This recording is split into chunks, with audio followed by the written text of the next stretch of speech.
Today in BambuLabs, we're going to show you how to make PETG with support using PLA interface to create a almost flawless, smooth bottom surface of all of your prints that require supports without having to use PETG as an interface, because all of us know PETG sticks to each other and it's impossible to get it off cleanly, and it doesn't look great after you've done so.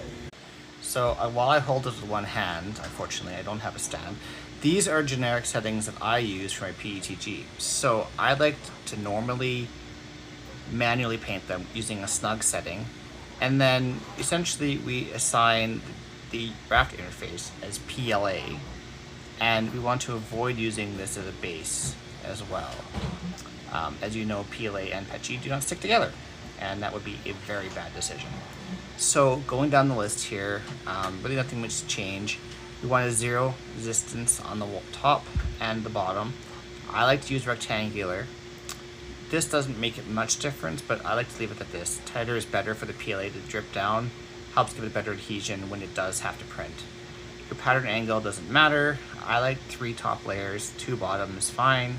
Rectangular works well. Now the top interface needs to be 0. Normal support expansion needs to be 0, and your support object XY distance also needs to be 0. Other than that, that is all you need to do. The key is though is to avoid as much painting as you possibly can. As you can see, I did not do the inside of this little dome. The reason doing so is that it's more painful. This stuff does, even though it doesn't stick, it presses really well. I had to use a razor blade to get underneath and pry it. Once it's off, it just floats off.